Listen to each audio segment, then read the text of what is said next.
Every business needs to streamline and automate their workflow. Otherwise, you just feel like you're out of control. Well, that's exactly what we're going to check out. Qntrl used to be called Orchestly, and it used to be part of Zoho One. It still is, and it is owned by Zoho, but they've actually separated it out into its own product, and it's now called Qntrl, and that's spelled Qntrl. So in today's video, we're going to be looking at a high-level overview of Qntrl. So here I am. I've got a few test cases in here, but if we go up here and I'm just going to click on New Job, you can see we've got kind of like a form page layout, and in the top left I've got a drop down and I can choose from some other layouts. So these are some process workflows that I've got in the system. So there might be a new blog post, send a card to someone, purchase order process, and all of these fields, most of which are customizable. You can just drop them onto the record. So let's create a test record here. And you can see we've got these buttons here. Now, if you're familiar with Zoho in general, you'll be familiar with the blueprint, which is this sort of button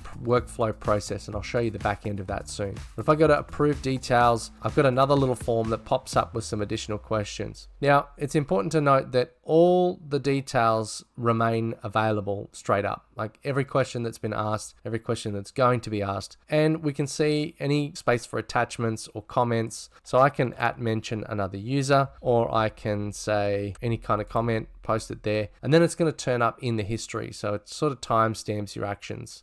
You can see the activity. We've got job was created, the stage was updated, and a comment was added. So that's handy if you need a audit trail on what's happened. Now, if I'm going through a large number of these, I've got these left and right arrows at the top, so I can just click on to the next job, etc. Now, you can view these in Kanban view, and just to see what's open, in progress, etc. So you've got all these jobs here. You can filter them, and then you can select which layout it is that you want to be viewing. Now, you do have permission sets, and you can change what's displayed for who, but overall I think it's a very basic application that's not very well thought out. If we go to the reports here, we can see these are some of the blueprint workflows, and there's some other reports like who it's assigned to, what stage things are at, and how long things have been in the blueprint for. Now, you do have these default views. This one in particular is looking at the recruitment. If I select some of these, I can select a number of them to come up on the top bar. So I'm just going to go over to the settings gear and let's have a look. We've got orchestrations. Now, hence the name Orchestly. An orchestration is the process. So if I click into this one, we can see here's all the fields that are currently on the record. Then you go to the next phase, which is designing the blueprint. So this is where you get to create and manage the workflow. So we've got a common transition here where if there are different stages, they can easily reach this step. So this button will be available on the screen. If I go to approve details and I select one of these buttons. So if you're familiar with the Zoho CRM blueprints, then you'll be very familiar with how this works. So we've got approve detail before, so we can restrict who can see in the starting state, what happens during. So maybe we want to require that a comment is added, that a file is added, and perhaps that some other fields are completed. So maybe we're going to add the title. So then we go to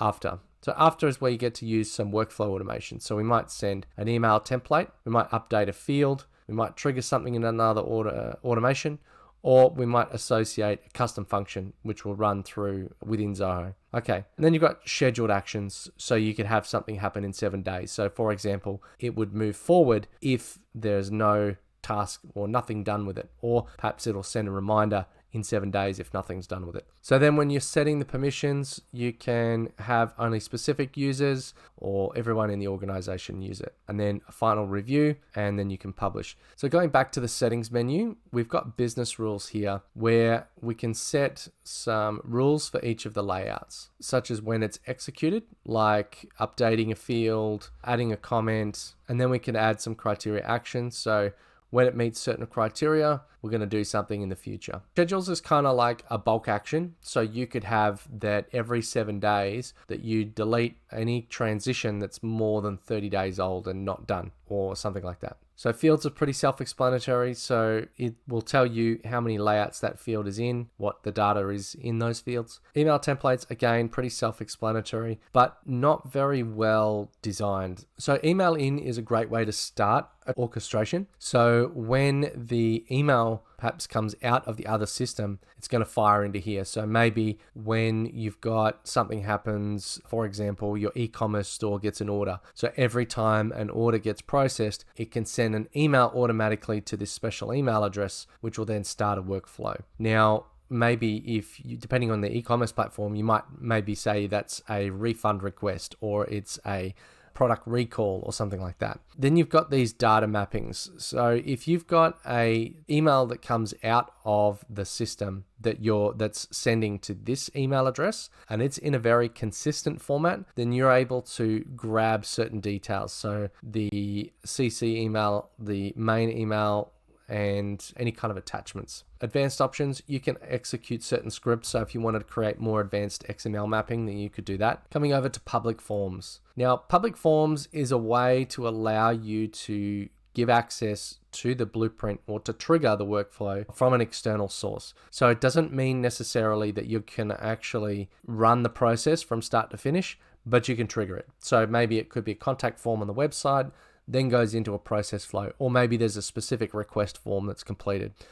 So this might be good if you've got a new team member request or some kind of request that's going on from within your intranet, as an example. So maybe someone has a new laptop request or a new software access request or something like that. Then you can run that through here. So there are designs, and a new form could look like this. So I've just copied the URL and pasted it into a new tab, and we can see that we've got a new candidate form. Here's the questions that I want the initiator to see, and then they can hit submit. The only problem with forms is they can't then run anything else in the process. You can't go backwards and forwards with them throughout the system. You have to do it internally, or, maybe send them a message or give them a call. It's not something that you can upload some stuff and then send back to them, particularly if you've got a complex form workflow, for example. If I go to the extensions marketplace, there seems to be a lot in here, but it's actually pretty limited. The only thing that I've really had any value from is this multi-level checklist. So when you've got a lot of steps in a stage and you want to make sure that you've done absolutely all of them, you can add this additional checklist within a step or a stage. As you can see by the install apps, whatever you install from the marketplace, they'll come in here. Integrations, you've really only got a couple of options. So one is Microsoft Teams, again, not really well developed and doesn't really work. And then Zoho Click, which is relatively basic at the best of times. If I go over to organization, you can see I've got my basic details, what I'm calling things, some basic settings, etc. Now, you've got the REST API, so you can actually have it trigger from somewhere else. So if you build some form of software application and every time there's a particular fault, you want it to run a workflow or do some form of testing on it, then you can do that here. So implementation access is really only for the Zoho developers. Audit log kind of gives you that background history of what's happened in the system. Data backup, pretty self-explanatory. So users, I won't go into that one, but because you've got email addresses and YouTube doesn't like it, but you can just set your permissions and things like that. This is where you set your profiles to say what permission, for example, the admin or the service admin or the manager or the user. And then roles is kind of like your role hierarchy. So who reports to who? And again, email addresses. So I'm not going to go in there. All right.